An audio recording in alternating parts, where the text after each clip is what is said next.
الحمد لله الذي لا يبلغ مدحته القائلون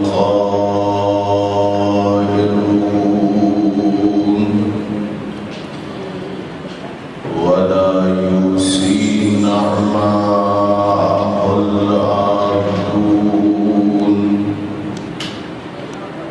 ولا يؤدي حقه المجتهدون الذي لا يدركه بعد الهمم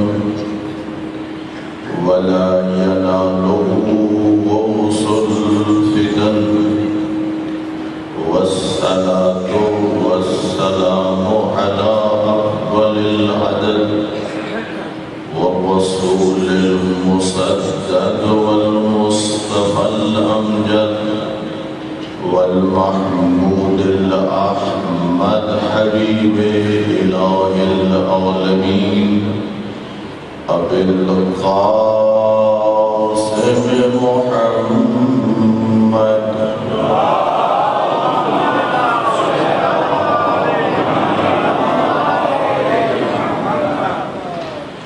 والصلاة والسلام على أمير المؤمنين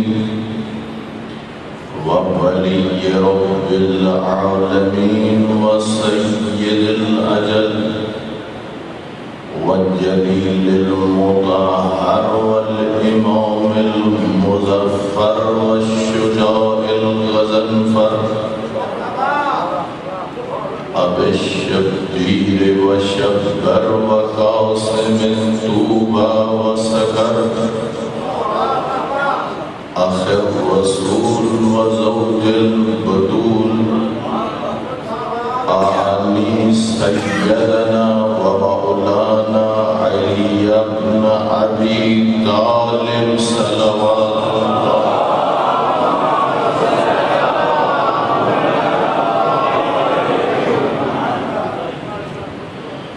أما بعد فقد قال الله تعالى في كتاب المجيد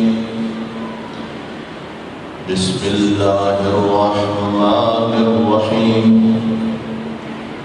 يوم ندعو كل أناس بإمامهم وقال النبي صلى الله عليه وآله وسلم من مات ولم يعرف إمام زمانه مات ميتة جاهلية صلوات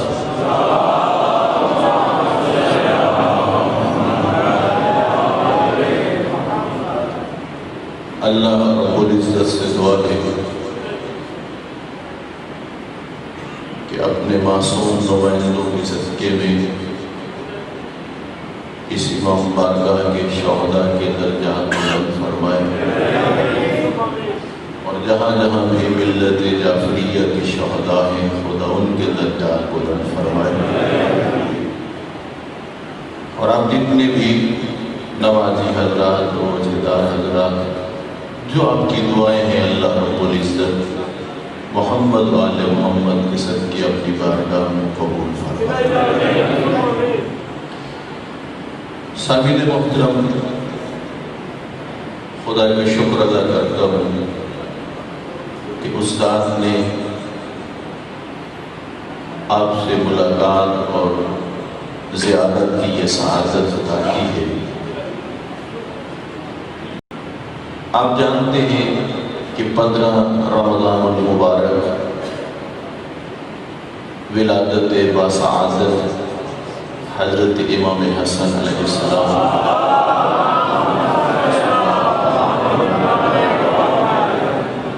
یہ شب آ رہی ہے جو شب ضربت ہے، ولی خدا، وسیع پیغمبر مولا امیر المومنین کی اور پھر شب شہادت کی ہے۔ میں نے مناسب سمجھا کہ آج کی گفتگو کچھ امامت اور ولایت کے حوالے سے ہو۔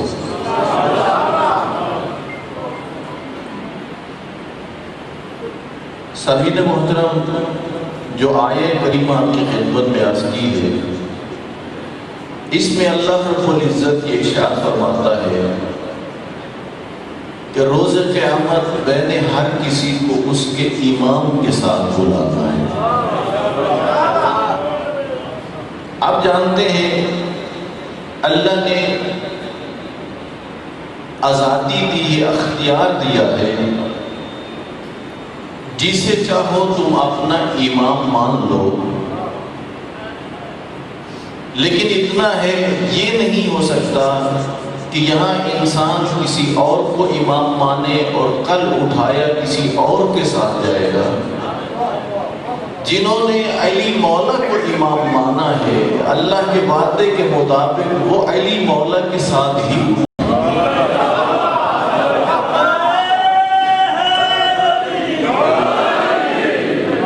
جو قائل ہیں، جو ایمان لا چکے ہیں میرے مولا کی امامت اور ولایت پر، خوش نصیب ہیں وہ لوگ۔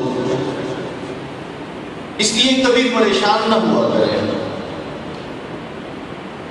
مجھے یاد آتی ہے وہ روایت کہ جو حضرت امام محمد باقر علیہ السلام کی،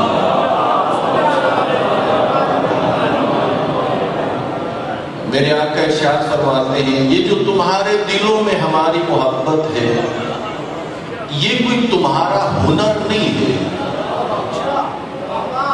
توجہ فرمانا، یہ جو تمہارے دلوں میں ہماری محبت ہے، یہ تمہارا کوئی ہنر نہیں ہے۔ اصل میں اللہ جن دلوں کو اس لائق سمجھتا ہے ان میں یہ محبت ڈالتا ہے۔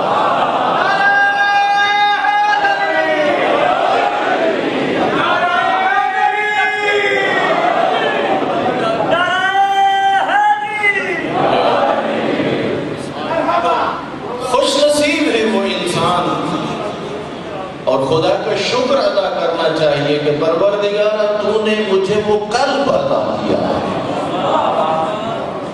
جو اس لائق ہے کہ جس میں تو نے ان کی محبت کو ڈال دیا ہے جن کے صدقے میں تو نے کائنات کو خلق فرمایا ہے۔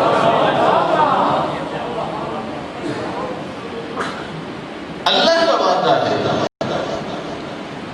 ہر کسی نے اٹھنا ہے اپنے امام کے ساتھ، لیکن یہاں پر سرکار دو عالم کی جو حدیث آپ کی خدمت میں عرض کی ہے، تمام مکاتب فکر اس حدیث کو نقل کرتے ہیں، من مات ولم یعرف امام زمانہ مات میتۃ جاہلیہ، جو بھی مر گئے اور اپنے زمانے کے امام کی معرفت نہ رکھتا ہو، جو بھی، اس کا مطلب یہ ہے کہ یہ حدیث دعوت دیتی ہے کہ تمہارا امام ہونا چاہیے، لیکن تمہیں اختیار نہیں ہے کہ تم مرضی کا بنا لو، امام اسی کو بنانا، انتخاب وہ کرے، اعلان پیغمبر کرے۔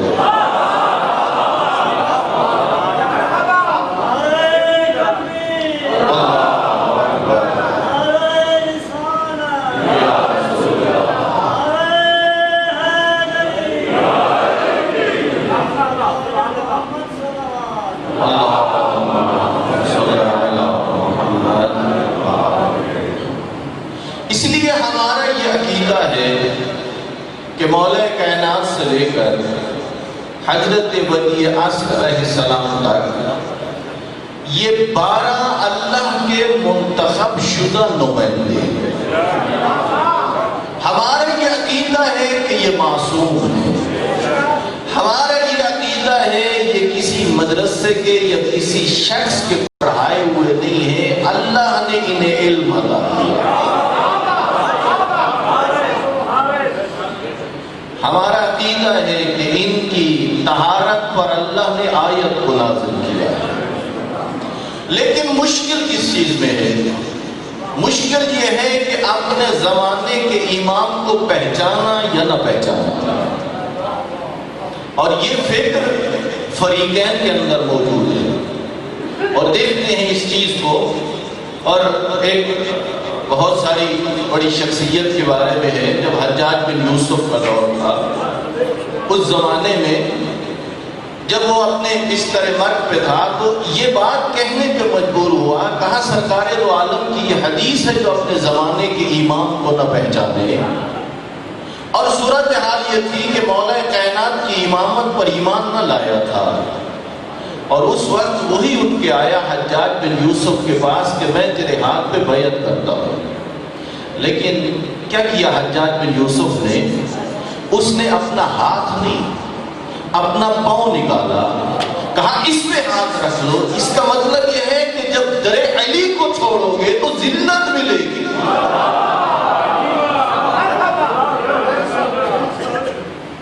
حجاج بن یوسف جو بہت بڑا ظالم تھا، اس کا مطلب ہے کہ اس حدیث کو مانا گیا کہ جو مر جائے اور اپنے زمانے کے امام کی معرفت نہ رکھتا ہو وہ کیا ہے؟ وہ جہلیت کی موت مرتا ہے۔ اور یہاں ایک جملہ عرض کر، آپ میں سے بہت سارے لوگ زیارات پہ جاتے ہوں گے اور آپ نے حدیث پڑھی ہے کہ جب بندہ کربلا میں جائے تو قدم قدم پہ کتنی نیکیاں ہیں۔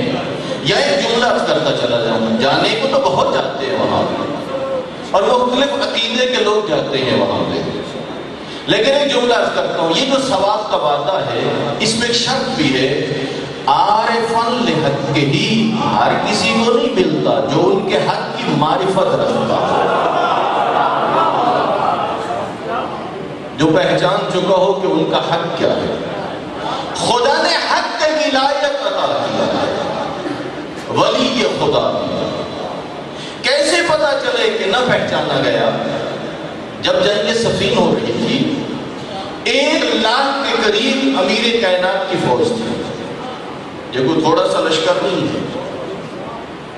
اور یہاں پہ عرض کرو، اللہ رب العزت کے جو معصوم نمائندے ہوتے ہیں، اللہ ان کو جو علم عطا کرتا ہے اسے عام لوگوں جیسا علم نہ سمجھنا، اور اللہ جو انہیں طاقت عطا کرتا ہے وہ عام لوگوں جیسی طاقت نہیں، اور خدا انہیں جو معجزہ عطا کرتا ہے یہ کسی اور کے پاس نہیں، یہ اللہ کے معصوم نمائندوں کے پاس ہے۔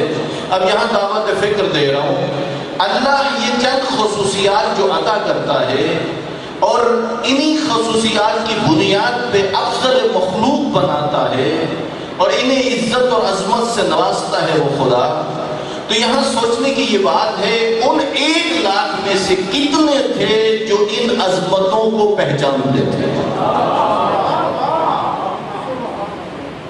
غور فرمانا اس بات پہ، کتنے لوگ تھے جو امام کی معرفت رکھتے تھے؟ کتنی بڑی تعداد تھی؟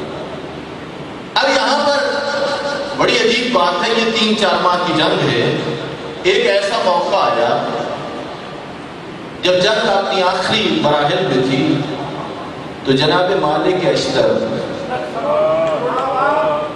جب جا رہے تھے ایک دھوکہ دیا گیا، وہی جو مولا علی کا لشکر تھا مالک کے ساتھ، وہ مالک سے کہنے لگا اب یہاں سے واپس چلو۔ مالک اشتر نے کہا نہیں، تمہیں معلوم نہیں ہے کہ مجھے کس نے بھیجا ہے؟ جی امام نے بھیجا ہے، اور امام کی اطاعت کیا ہے؟ واجب خود مولا کا فرمان ہے، انا قرآن الناطق وہذا قرآن الصامت، میں بولنے والا قرآن ہوں، یہ خاموش قرآن ہے۔ مالک اشتر نے وضاحت کی، نہ مانے، نتیجہ یہ نکلا کہ ان لوگوں نے نعوذ باللہ مالک اشتر کو کافر کہا اور واپس آ کے امیر کائنات کے خیمے کا گھیرو کر دیا۔ یہ کون تھے؟ امام کی اپنی فوج کے تھے۔ اب دیکھیں ہمارا عقیدہ کیا ہے، اللہ کا معصوم نمائندہ اللہ کی ڈائریکٹ رہنمائی میں چلتا ہے،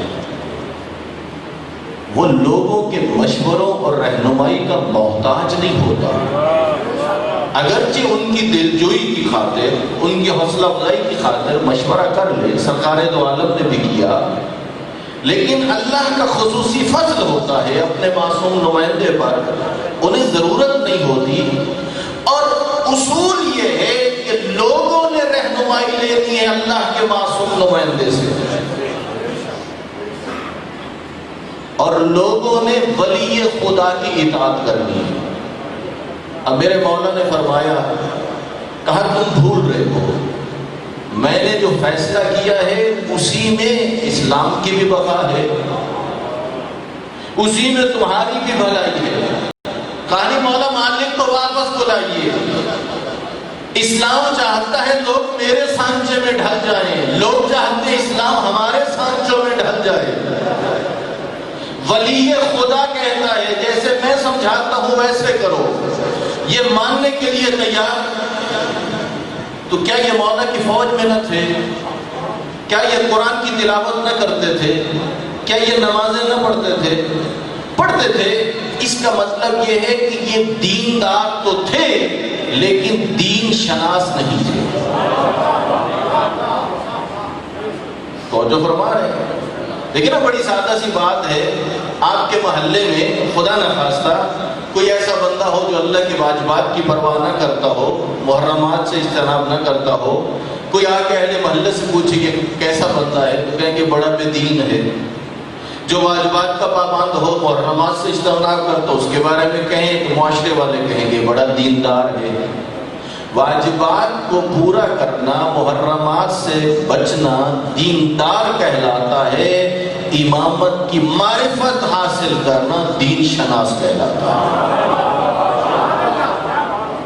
دین توحید کی معرفت ہو، رسالت کی معرفت ہو۔ اب یہاں پر مولا کائنات کا آ کے خیمے کا گھیرو کیا، جب امیر کائنات نے سمجھایا یہ سمجھنے کے لیے تیار نہیں، یہاں تک کہ امیر کائنات کو قتل کی دھمکی دے دی۔ یہ کون تھے لوگ؟ جو امام کے اپنے تھے۔ اب یہاں ایک جملہ کرتا ہوں، امام کا کام ہے لوگوں کی ہدایت۔ دو بڑی ذمہ داریاں ہوتی ہیں، ایک ہدایت، دوسری دین کی حفاظت۔ یہ دو بڑی ذمہ داریاں۔ اگر اللہ کا معصوم نمائندہ میدان میں اتر آئے اور اس طاقت کو استعمال کرے جو اللہ عطا کرتا ہے، لاکھوں کا لشکر ہو، وہ امام کے سامنے ٹھہر نہیں سکتا۔ بلکہ میں آپ کی محبت کو دیکھ کے ایک جملہ کرتا جاؤں، عموماً پڑھا جاتا ہے کہ حضرت عباس علیہ السلام کو جنگ کی اجازت نہیں ملی تھی۔ میں کوئی جملہ کرتا ہوں، میں اتنا کہتا ہوں، آپ یہ جملہ نہ کہیے، اگر فوج اشقیاء کو غرق کرنا مقصود ہوتا تو پھر وہ جو ننھا مجاہد ہے وہی ہاتھ اٹھا دیتا۔ تو جو ہے دین، وہ سارا لشکر کیا ہو جاتا ہے؟ تباہ۔ لیکن موقع دیتے ہیں، بار بار موقع دیتے ہیں، بار بار موقع دیتے ہیں، اس لیے کہ فوج اشقیاء میں سے کوئی ہو رہے تو امام کے اندر جتنی محبت، قوت عاطفہ ہوتی ہے وہ کسی کے اندر نہیں۔ امام ہدایت کے لیے آتے ہیں، امام اس طاقت کو استعمال کرنا چاہیں تو پھر کون بچے گا؟ لیکن نہیں، مشیت الہی یہ ہے اللہ کا معصوم نمائندہ اس طاقت کو روک لے تاکہ جو دعویٰ کرتے ہیں کہ ہم آپ کے ہیں ان کی جانثاری کا بھی پتہ چلے، ان کی فداکاری کا بھی پتہ چلے، اور تاکہ یہ بھی پتہ چلے جو دشمن ہیں وہ ظلم کس حد تک کرتے ہیں۔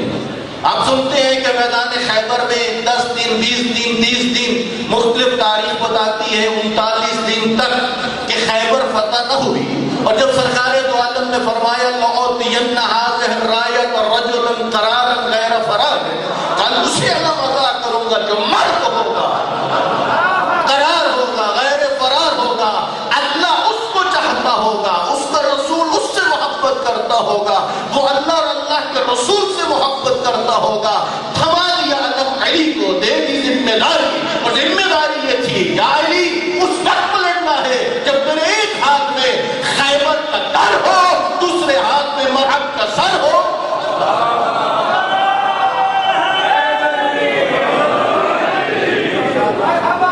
39 دنوں کے بعد در خیبر کو اکھاڑنے والا علی، مرحب جیسے بہادر کا سر کرم کرنے والا علی، اگر پہلے دن اس کی مشیت ہوتی تو وہ خیبر فتح نہ ہو جاتا۔ توجہ فرما رہے ہیں؟ فتح ہو جاتا ہے یا نا؟ نہیں، اتنے دن جو روکے رکھا اس لیے کہ اپنوں کی وفاداری بھی پتہ چلے، ادھر دشمن کی حرکتوں کا بھی پتہ چلے، ادھر ہدایت کے موقع بھی بنتے چلے آئے۔ لہذا مشکل یہ تھی، جنگ صفین ہو یا کوئی بھی جنگ ہو، وہ علی جو 20-21 سال کی عمر میں میدان بدر میں یہ منظر بنائے کہ ہر کافر کہے علی میرے پیچھے ہے، اس علی کے لیے مشکل تو نہیں، لیکن اس کی کچھ اپنی مشیت ہے، اس کی کچھ اپنی حکمت ہے، اس کے کچھ اپنے ارادے ہیں۔ وہ جب چاہتا ہے تو پھر اس طاقت کا مظاہرہ ہوتا ہے، جب وہ نہیں چاہتا تو اس طاقت کا مظاہرہ نہیں ہوتا۔ بس یہاں پر دیکھنا تھا ان 1,00,000 میں سے کتنے ہیں جو ولی خدا کے مطیع ہیں، اور کتنے ہیں کہ جو اس مرتبے پر نہیں۔ تو جو فرما رہے ہیں، اب میں آپ سے پوچھتا ہوں، جب مالک اشتر کو انہوں نے چھوڑ دیا اور مالک اشتر اکیلا بڑھا، تو کیا مالک اشتر کو اپنی جان پیاری نہیں تھی؟ معلوم تھا نا، ہو سکتا ہے مجھے ٹکڑے ٹکڑے کر دے، میں اکیلا ہوں، ہو سکتا ہے دشمن غالب آ جائے، لیکن مالک کیوں نہیں ہٹا؟ اس لیے کہ مالک کا ایمان یہ تھا، میں بچوں نہ بچوں، امام وقت کا حکم بچنا چاہیے۔ مالک کے نام اعمال میں یہ نہ لکھا جائے کہ لشکر کو دیکھ کے مالک جان بچانے کے لیے امام کی اطاعت سے ہٹ گیا۔ نہیں، امام کی اطاعت ولی خدا۔ ہاں، جب مالک واپس آئے تو پھر ان کی دلجوئی ان لفظوں سے ہوئی، کہا مالک اگر ایسے کھوٹے سکے نہ ہوں تو تیرے جیسے صاحب ایمان کا پتہ کیسے چلا؟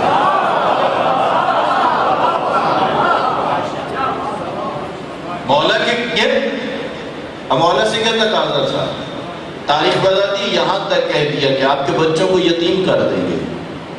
اب ذرا آپ بتائیے، رسول خدا کیا بتا کے گئے تھے؟ من کنت مولا ہو فہذا علی مولا، جس کا میں مولا اس کے، جس کا میں حاکم اس کا علی حاکم۔ تمہیں علی کی اطاعت کرنی ہے، اور یہ کیا کر رہے تھے؟ علی کی نافرمانی کر رہے تھے۔ تو جو فرما رہے ہیں، دیکھیے بھائی، قیامت تک کے لیے یہی اصول ہے، علی ہے اللہ کا ولی، اللہ نے علی کو عطا کی ہے ولایت کی دادیں، اٹھا کے پڑھو۔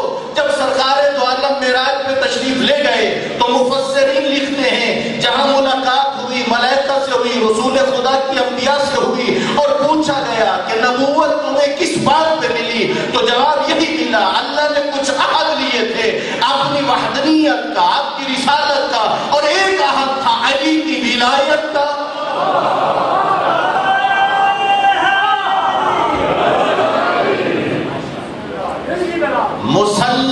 مسلم ہے ولایت علی، ولی خدا کی اطاعت۔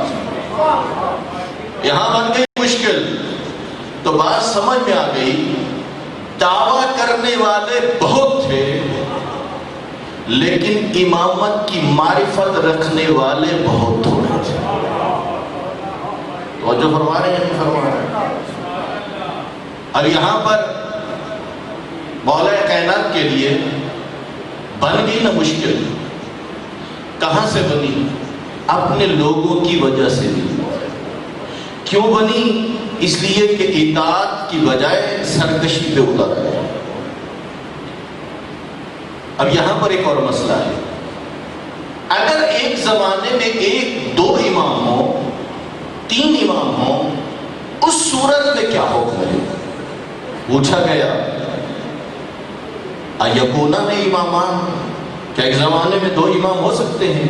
خود امام کا جواب ہے، فرمایا ہاں ہو سکتے ہیں، وواحدہما صامت، ایک خاموش رہے گا ایک بولتا رہے گا۔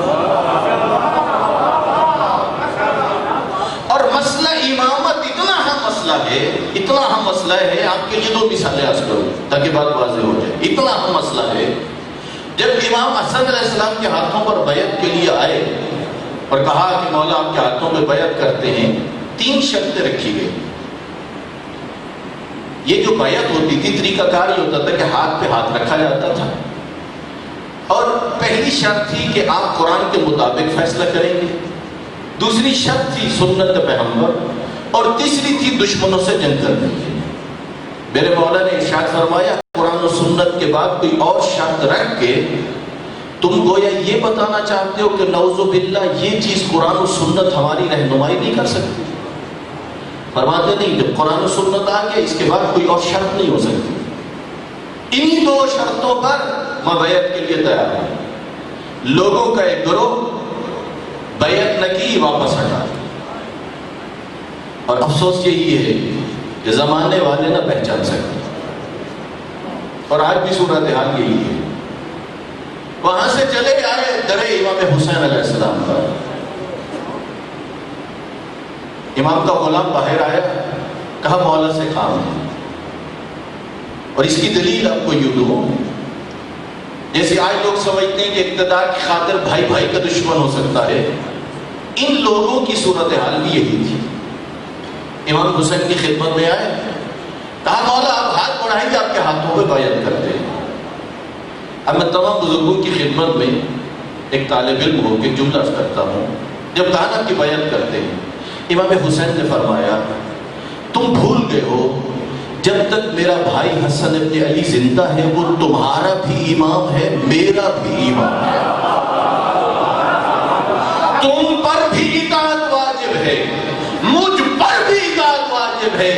بیعت ہوگی تو حسن ابن علی کی، کسی اور کی نہیں. امام حسین امام ہیں لیکن حکم دے رہے ہیں کدھر رجوع کرو؟ امام حسن علیہ السلام کی. دیکھیں اگر بھی بات سمجھ میں نہیں آئی، عصر عاشور کو جب میرے مولا امام حسین اسرار امامت اپنے بیمار بیٹے کے سپرد کرنے کے لیے اس خیمے میں آئے جہاں بہن بھی تھی بیٹا بھی تھا. ظاہر امام حسین جب آئے جاتے تھے جوانوں کے لاشوں کے پاس، اگرچہ اصحاب بھی ہوتے تھے، ادھر سے حملہ ہوتا تھا، زخمی ہوتے تھے، بدن کے اوپر زخم بھی تھے، خون بھی جاری تھا، خاک کربلا بھی ملی ہوئی تھی. جب آئے نا خیمے میں، امام سجاد نے جب یہ حالت دیکھی تو امام نے ایک جملہ کہا یا ابتا این این حبیب ابن مظاہر، بابا حبیب کہاں گئے؟ این این مسلم ابن اوسجا، بابا مسلم بن اوسجا کہاں گئے؟ امام نے فرمایا میرا لال وہ مارے گئے. ایک ایک کا پوچھ رہے تھے، وہ مارے گئے. کیوں؟ اس لیے کہ اگر وہ ہوتے تو دشمن تو بابا آپ تک نہ پہنچتا. اب یہاں پر یہ محبت ہے امام حسین کی آپ کے دلوں میں جو آپ کے آنسو آ گئے. یہاں پہ ذرا سمجھیے، امامت کو سمجھانا چاہتا ہوں. ولی خدا امام سجاد نے اپنی پھوپھی سے کہا پھوپھی اماں ایک عصا بھی دے دو، ایک تلوار بھی دے دو، لیکن بات کو مکمل کر دو، پوری بات سنا دو. جب امام نے پوچھا نا امام سجاد نے بابا حبیب کہاں گئے؟ کہا مارے گئے. مسلم بن اوسجا کہاں گئے؟ مارے گئے. بابا این این ام العباس، میری چچا عباس کہاں گئے؟ یہاں امام حسین نے کہا یا بنیا اعلم انہ لیس فی الخیام رجل الا انت وانا، میرا لال تو کس کس کا پوچھے گا اور میں تجھے کس کس کا بتاؤں؟ میرا بیٹا اس وقت خیموں میں مردوں میں سے میرے اور تیرے علاوہ کوئی نہیں بچا. یہاں امام نے کہا پھوپھی اماں عصا بھی دے دو، تلوار بھی دے دو. پوچھ لیا میرے مولا نے بیٹا کیا کرتے ہو عصا اور تلوار کو؟ کہا بابا بیمار ہوں، عصا کے سہارے چلوں گا. تلوار کہا بابا آپ کا رہا جو کوئی نہیں، میں آپ کے حق میں جنگ کرتا ہوں.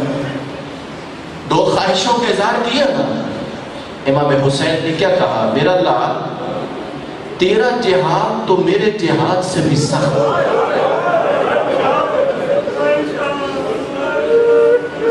یوں کہوں، وہ ذمہ داری جو خدا تجھے دے رہا ہے کچھ دیر کے بعد، وہ تو اس سے بھی کیا ہے، سخت ہے۔ امام سجاد بیٹھ گئے، کیوں؟ اس لیے جانتے تھے اگرچہ میں امام ہوں لیکن اس وقت امام حسین کی اطاعت مجھ پر بھی واجب ہے۔ توجہ فرما رہے ہیں، امام ہوں لیکن اطاعت کس کی ہے؟ امام حسین کی۔ تبھی تو کیا ہو گئے، رک گئے۔ اس کا مطلب یہ ہے کہ ولی خدا کی اطاعت اور زمانے کی امام کی اطاعت اتنا اہم مسئلہ ہے کہ اس زمانے میں اور امام بھی موجود ہو تو انہیں بھی اس امام کی اطاعت کرنی پڑتی ہے۔ اتنا اہم مسئلہ ہے یہ دین کا۔ اب یہاں سوچئے مشکل کہاں تھی، یہ حالات کیوں بنے؟ پھر کہتا ہوں، اگر اللہ چاہے اور یہ اس طاقت کو استعمال کرے تو نہ لشکر کی ضرورت ہے، کسی چیز کی ضرورت نہیں، لیکن اپنوں کی وفاداری بھی دیکھنی ہے، جانثاری بھی دیکھنی ہے، ہدایت بھی مقصد ہے، اور ادھر دشمن کو بھی ڈھیل دینی ہے۔ تو چاہتا ہے اپنے ارادے سے ظلم کر لے، اور اللہ کا نظام بھی یہی ہے، پھر جب گرفت کرتا ہے تو کوئی چھڑا نہیں سکتا۔ اب اپنے ارادے ہیں خدا کے۔ اب یہاں پر مشکل کیا تھی؟ توجہ فرمانا، مشکل کیا تھی کہ امام حسن علیہ السلام، میں ایک لفظ استعمال کرتا ہوں اپنے مولا کی خدمت میں، تنہا ترین سردار، نہیں توجہ فرمائی، تنہا ترین، جو بالکل اکیلا سردار ہو۔ سوچئے جس کا لشکر 40,000 ہو اور وہ اکیلا رہ جائے۔ امام حسین علیہ السلام کا جو لشکر ہے، آپ میں بیشتر بیٹھے ہوں گے جو کربلا کے زائر ہوں گے، جو آپ علماء ذاکرین سے روایت مشہور سنتے ہیں، وہ 72 شہداء کی ہے، لیکن وہاں 100 سے زیادہ نام لکھے ہوئے ہیں۔ ہم اسی مشہور روایت کو لے لیں، اب ہاشمیوں کو فہرست علیحدہ کر رہے ہیں۔ وہ جو امام کے اصحاب تھے ہاشمی نہیں تھے، وہ 40 یا کچھ زیادہ بنتے ہیں۔ اب کسی غیر مسلم کے پاس چلے جائیے اور پوچھئے ہمارے نبی کے 2 بیٹے تھے، ایک کے پاس 40 یا کچھ زیادہ اصحاب تھے، دوسرے کے پاس 40,000 تھے۔ ایک نے، اب اس سے پوچھئے غیر مسلم سے، ان میں سے نبی کے کس بیٹے کو جنگ کرنی چاہیے، کس بیٹے کو صلح کرنی چاہیے، تو تمہیں کیا جواب ملے گا؟ وہ کہے گا جن کے پاس 40,000 ہیں وہ جنگ کر لیں، جن کے پاس 40 ہیں وہ صلح کر لیں۔ تو آپ جواب دیں گے ایسا ہوا تو نہیں، جو 40 ہیں وہاں جنگ، جہاں 40,000 ہیں وہاں صلح۔ آخر اس کی وجہ کیا ہے؟ وجہ یہ ہے کہ امام حسن کے ساتھ جو تھے وہ خود خط لکھ بیٹھے تھے کہ آ جائیے اور ہم امام حسن کو آپ کے سپرد کرتے ہیں، اور جو امام حسین کے ساتھ ہیں شب عاشور کو چراغ بجھا دیتے ہیں، فرماتے ہیں جو جانا چاہتا ہے رات کے اندھیرے سے فائدہ اٹھائے اور چلا جائے۔ اور کافی دیر کے بعد جب چراغ جلایا جاتا ہے، چراغ روشن ہوتا ہے، تو پھر اٹھتے ہیں ہاشمی بھی اور اٹھتے ہیں اصحاب بھی باری باری۔ تو پھر ادھر امام حسین کے اصحاب میں سے ایک صحابی اٹھ کے یہ کہتا ہے، مولا نصرت دین کی خاطر اور آپ کی مدد کی خاطر اور آپ کی ہمراہی میں اگر قتل ہو جاؤں، ٹکڑے ٹکڑے ہو جاؤں، آگ لگ جائے، راکھ بن جائے، فضا میں بکھیر دی جائے، اللہ مجھے پھر پیدا کرے، پھر یہ عمل دہرایا جائے، 70 مرتبہ یہ عمل دہرایا جائے، مولا یہ سر آپ کی قدموں میں ہوگا۔ یعنی امام حسین کے ساتھ جو 40 یا کچھ زیادہ ہیں، یہ امامت کی معرفت سے سرشار تھے۔ ادھر جو 40,000 ہیں ان میں یہ خصوصیت توجہ فرما رہے یا نہیں فرما رہے؟ دیکھیں نا، یہ ایام ایسے ہیں، ادھر امام حسن علیہ السلام کے ایام ہیں، ادھر مولا کائنات کے ایام ہیں۔ میں تو یہ آپ کی خدمت میں عرض کرنا چاہتا ہوں کہ آپ کے دلوں میں جو محبت اہل بیت ہے دیکھیے کہ آیا لوگوں نے پہچانا بھی تھا یا نہیں. مشکل کہاں بنی. اور یہ آج کے لیے نہیں ہے، یہ اس زمانے کے لیے نہیں، یہ قیامت تک کے لیے رہے گی. نام لیوا زیادہ ہوں گے، معرفت رکھنے والے کم ہوں گے. اب دیکھیے یہاں پر خراسان، ابھی امام رضا علیہ السلام خراسان میں نہیں گئے، اہل بیت کے ماننے والے موجود ہیں. ایک شخص آتا ہے خراسان سے امام جعفر صادق علیہ السلام کی خدمت آتا ہے اور آ کے کہتا ہے مولا آپ یہ عباسی حکومت کے خلاف قیام کیوں نہیں فرماتے؟ خراسان کے لوگ انتظار میں ہیں. اور یہاں جملہ عرض کروں، جن جن علاقوں میں جہاں جہاں لوگ محبت اہل بیت رکھنے والے ہیں، بڑی تھوڑی تعداد ہے جنہوں نے قیمت ادا کی ہو. بڑی تعداد ہے جنہیں قیمت ادا نہیں کرنی پڑی. تھوڑی تعداد ہے جنہوں نے قربانیوں کی شکل میں محبت اہل بیت کے لیے قیمت ادا کی ہو. بڑی تھوڑی تعداد ہے. یہاں خراسانی کہتا ہے مولا آپ قیام کیجئے نا، ہم آپ کے ساتھ ہیں، خراسان آپ کے ساتھ ہیں. میرے مولا نے فرمایا، اپنے غلام سے کہا یہ تندور میں لکڑیاں ڈال کے آگ لگاؤ. تندور روشن ہوا. فرمایا خراسانی جا اس تندور کے اندر چلا جا، آگ کے اندر. وہ خراسانی تھوڑی دیر دیکھتا ہے اور کہتا واہ مولا میں نے آپ کو مشورہ دیا ہے، آپ مجھے آگ میں کہتے چلا جاؤ. اب یہ دعویٰ کر رہا تھا کہ ہم ماننے والے ہیں یا نہیں. توجہ فرمائیں. دیکھیے حقیقت یہ ہے، ماہ مبارک رمضان ہے، حقیقت یہ ہے آگ کچھ نہیں کر سکتی جب حکم ولی خدا کا ہو. توجہ ہے، مسئلہ یہ نہیں ہے بلکہ نجات اسی میں ہے کہ تو اطاعت کر ولی خدا کی. آگ میں نہ گیا. ادھر سے ہارون مکی آیا، میرے آقا نے کہا بھی پہنچا نہیں قریب، میرے آقا نے کہا تندور میں چلے جاؤ. ہارون مکی نے کوئی دوسری بات نہیں کی، فوراً کود گیا تندور میں. امام اس کے ساتھ گفتگو کرنے لگے. یہ کہتا مولا چلیے ذرا اس کا حال دیکھیے. امام نے فرمایا اسے چھوڑیے، تو میرے سوالوں کا جواب دے. اب اسے فکر لگی ہوئی ہے اس کی. امام وقت گزار رہے ہیں. فرماتے تو میرے ساتھ رہو، میری باتوں کا جواب دو. جب کافی وقت گزر گیا پھر امام نے فرمایا آئے تندور کے پاس اور دیکھا کہ ہارون مکی آگ کے اندر مسکرا رہا تھا. اب یہاں سوال کیا میرے مولا نے، پوچھا اے خراسانی تو جو کہہ رہا ہے کہ ہم قیام کریں، تو بتا ہارون مکی جیسے کتنے تیرے خراسان کے اندر ہمارے شیعہ ہیں؟ توجہ فرما رہے ہیں، کتنے ہیں جو ہارون مکی جیسے ہوں؟ سر جھکا کے کھڑا ہو گیا. پھر میرے مولا اسے لے کے چلے. قریب ایک بکریوں کا ریوڑ تھا. فرمایا جاؤ گنو کتنی ہیں؟ کہتا مولا 17. امام فرماتے اے کاش اتنے معرفت رکھنے والے ہوتے. تو جو فرمانا اتنی تعداد کن کی ہوتی؟ معرفت رکھنے والوں کی ہوتی تو میں ضرور قیام کرتا. بس سرکار تو علم فرماتے ممات ولم یعرف امام زمانہ، جو مر جائے اور اپنے زمانے کے امام کی معرفت نہ رکھتا ہو، وہ کون سی موت ہے؟ جہلیت کی موت ہے. یہی ہے میرے عزیز دوستوں بزرگوں کہ صورتحال کچھ اسی طرح تھی کہ جس طرح پہچاننے کا حق تھا ان ہستیوں کو نہ پہچانا. امام محمد باقر علیہ السلام ارشاد فرماتے ہیں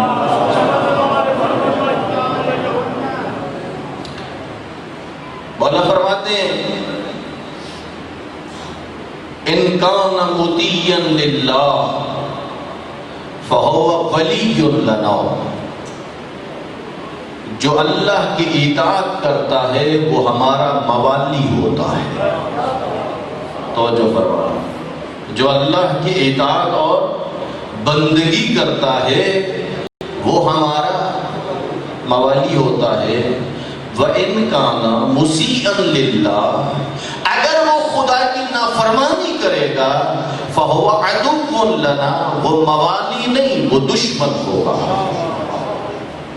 یعنی امام کیا بتا رہے ہیں؟ امام فرماتے ہیں یاد رکھیے جو اللہ کا جس قدر مطیع بنتا جائے گا، اللہ کا اطاعت گزار بنتا جائے گا، اس قدر وہ ہمارے موالیوں کے درجوں پر فائز ہوتا جائے گا۔ وہ ہمارا دوست بھی ہے، وہ ہمارا موالی بھی ہے۔ جو اللہ کی کیا کرتا ہے؟ اطاعت کرتا ہے۔ جو خدا کی نافرمانی کی طرف جاتا ہے، فرمایا نہیں۔ اور یاد رکھیے ولایت اہل بیت یہ عبادات کی قائم مقام نہیں ہے۔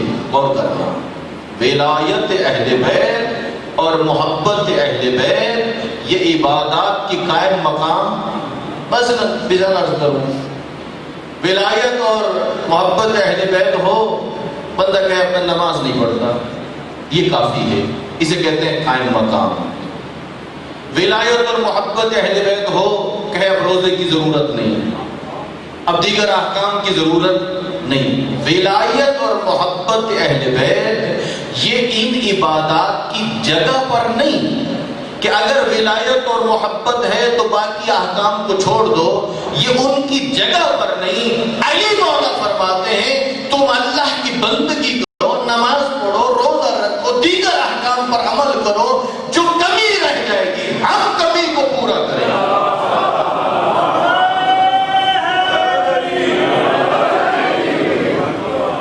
توجہ فرمائیے، ہم اس کمی کو کیا کریں گے؟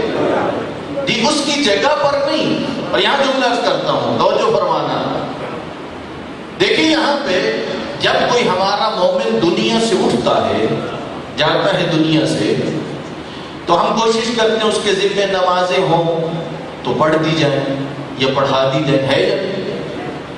روزے ہوں رکھوا دیا جائے، حج پہ واجب ہوئی نہیں کیا تو حج پہ چلا جائے کوئی، ایسا ہے یا نہیں؟ اگر محبت اہل بیت اور ولایت اہل بیت ان کی جگہ لے سکتی، قائم مقام بن سکتی، تو اس صورت میں مرنے والے کی نمازیں رہ گئی، یہ پڑھانے کی ضرورت نہیں تھی، روزہ رکھوانے کی ضرورت نہیں تھی۔ نہ میرا عزیز، ولایت اہل بیت اور محبت اہل بیت کا پہلا فائدہ یہ ہے جو کمی رہ جائے گی وہ پوری ہو جائے گی۔ دوسرا فائدہ یہ ہے الا من احب علیا قبل صلاتہ و صیامہ، سرکار دو عالم فرماتے ہیں جو علی سے محبت رکھے گا، اس محبت کی وجہ سے اللہ اس کی نمازیں قبول کرے گا۔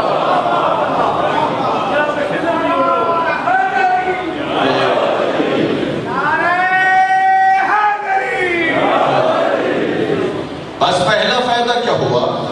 جو کمی رہ جاتی ہے، ہمیں نماز میں خیال آتے یا نہیں آتے، کمی رہ جاتی ہے، یہ محبت اہل بیت اور ولایت اہل بیت اس کمی کو پورا کرے گی۔ توجہ ہے کہ نہیں؟ دوسرا فائدہ کیا ہے؟ اگر دل میں ولایت اہل بیت اور محبت اہل بیت کا نور نہیں، چاہے وہ چلا جائے حج کے لیے اور وہاں صفا و مروہ کے درمیان سعی بھی کرتا رہے، طواف بھی کرتا رہے، اور بغض ہو دل کے اندر اور ولایت کا نور موجود نہ ہو اور بے گناہ مارا جائے، تو جنت تو دور کی بات ہے، وہ جنت کی خوشبو بھی نہیں سن سکتا۔ ولایت اہل بیت اور محبت اہل بیت سبب بنتی ہے کہ اعمال قبول ہوتے ہیں، قبولیت اعمال کا سبب ہے۔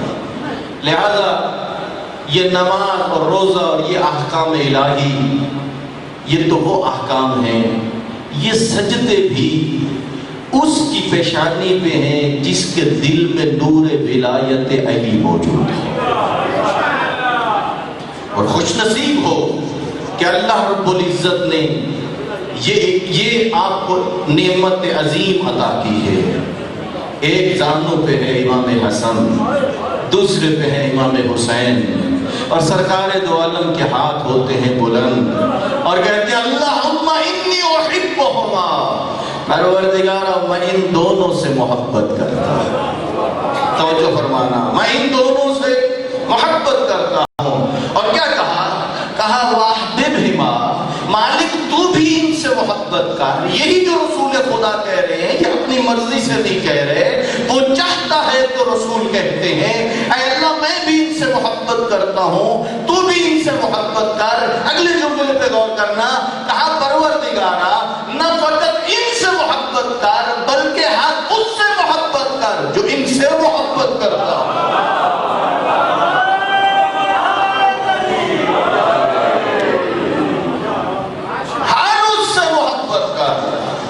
جو کیا ہے ان سے محبت کرتا ہو. اب اگر کوئی چاہتا ہے کہ اللہ اس سے محبت کرے تو وہ آئے پہلے اپنے دل میں حسین کی محبت کو جگائے، اپنے دل میں امام حسن کی محبت کو جگا دے. اور سرکار دو عالم نے تو یہاں تک کہہ دیا الحسن والحسین سید شباب اہل الجنہ.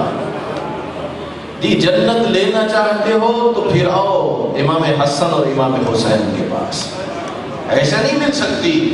یہی تو وجہ، آخری جملہ عرض کر کے مصیبت کے چند جملے عرض کرتا ہوں، یہی تو وجہ ہے کہ جب ہارون رشید جا رہا تھا اپنے اللہ و لشکر کے ساتھ، اور اس زمانے میں جب اس کے ساتھ کوئی بات کرتا تھا تو وہ انداز یہ ہوتا تھا کہ لوگ کہتے تھے عالی جا، عالی بنا، جان کی امان ہو.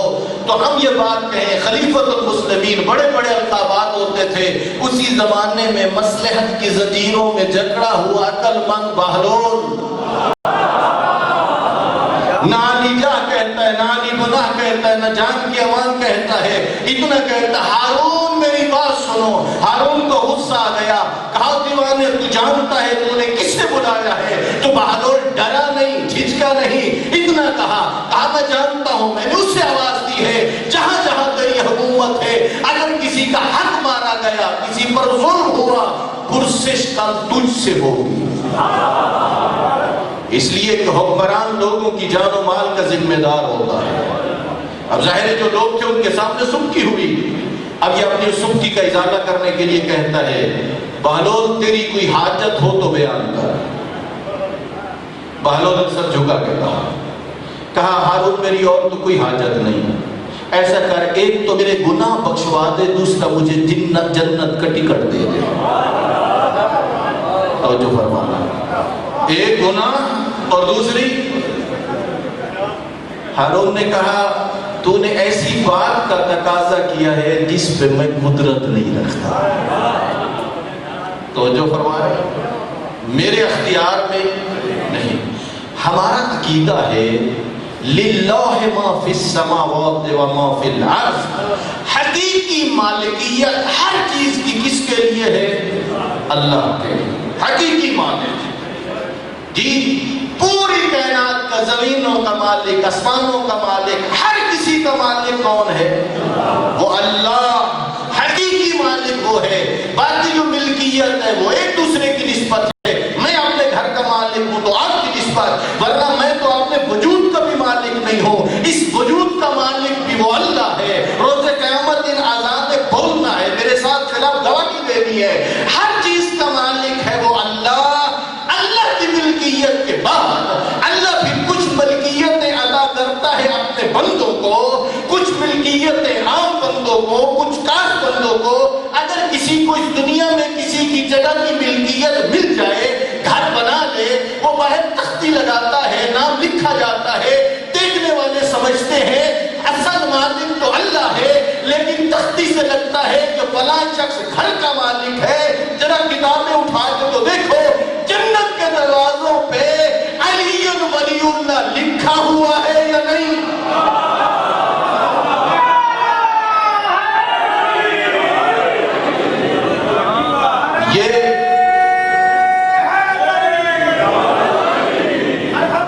یہ جملہ بتاتا ہے کہ جنت کا مالک تو اللہ ہے، لیکن اپنی مخلوق میں سے کسی اور کو بھی یہ ملکیت عطا کرتا ہے. اس اس لیے تو سرکار دو عالم نے فرمایا یا علی انت قسیم النار والجنہ، آپ ہیں جنت اور جہنم کے تقسیم کرنے والے۔ اب یہاں پر غور کیجئے، کہا دو کام کر دیجئے، ایک گناہ معاف ہو جائیں، دوسرا میں کہاں چلا جاؤں؟ کہا یہ کام میرے بس میں تو، کہا عاشور کی صبح کو لشکر اشقیاء کے اندر ایک لشکر کا سردار جس کا بدن کانپ رہا تھا، اور جا کے پوچھتا ہے عمر ابن سعد کیا صلح نہیں ہو سکتی؟ کہا نہیں۔ کہا کس لیے؟ کہا امیر کا حکم ہے، ایسی جنگ ہو کہ سر کٹے۔ اب کیا ہوا؟ واپس ہٹا ہور، بدن کانپ رہا تھا، کسی سپاہی نے پوچھ لیا اے ہور، اگر مجھ سے کوئی کوفے کے بہادروں کی فہرست مانگے تو سب سے پہلے میں تیرا نام لکھوں گا، تیرے بدن میں کب کبھی کس لیے ہے؟ تو جناب ہور نے کیا کہا؟ کہا میں اپنے آپ کو جنت اور جہنم کے درمیان دیکھ رہا ہوں۔ کہا کیا مطلب؟ کہا جہاں کھڑا ہوں یہ جہنم ہے، جنت تو ادھر ہے جدھر زہرا کا نام ہے۔ چلا کیا تھا؟ اپنے ہاتھوں کو باندھ لیا، نیزے کو لٹا لیا، ڈھال کو الٹا کر لیا۔ یہ نشانی ہوتی ہے کہ آنے والا لڑنے کے ارادے سے نہیں آ رہا۔ جب آ گیا دو باتیں کی، بہلول کی باتیں ذہن میں رہی، دو باتیں کی۔ کیا؟ کہا مولا کیا میرے لیے میرے گناہوں کی معافی ہے اور کیا جنت ہے؟ میرے آقا حسین نے کیا کہا؟ کہا ہاں اور تیرے گناہ بھی معاف اور تو جنتی ہے۔ کیوں کہا؟ اس لیے کہ سرکار دو عالم بتا گئے تھے الحسن والحسین سید و شباب اہل الجنہ، کہ حسن اور حسین جوانان جنت کے سردار تھے۔ مل گئی نا دو چیزیں، توجہ چاہتا ہوں، مل گئی نا۔ لیکن جب ہور آ رہا تھا یہ سوچتا ہوا آ رہا تھا حسین کے سامنے جاؤں تو کیسے؟ ہو سکتا ہے میرے آقا کہتے ہیں ہور اگر تو میرا راستہ نہ روکتا آج میرے بچے پیاسے نہ ہوتے، اور اگر تو میرا راستہ نہ روکتا آج نبی زادیاں دشمنوں کے نرغے میں نہ ہوتی۔ لیکن میں نے پڑھا ہے میرا حسین مولا اتنا قریب ہے، اور سے یہ نہیں کہا اور تیری وجہ سے آج نبی زادیاں گر چکی ہے اور تیری وجہ سے آج میرے بچے پیاسے ہیں، نہیں کہا۔ اے عزیزو یہ جملہ نہیں کہا، اسی سے اندازہ لگاؤ اہل بیت کی قریبی کا۔ پیاس کی بات آ گئی نا۔ میں جب پہلی دفعہ زیارات کے لیے گیا، پہلی دفعہ کوئی بھی زائر جائے تو بڑے سوال ہوتے ہیں ذہن میں۔ مولا کے قدموں کی طرف میں کھڑا تھا، دل میں سوچ رہا تھا کہ کہاں علی اصغر ہے، کہاں شہزادہ علی اکبر ہے۔ میرے پیچھے سے ایک آواز آئی،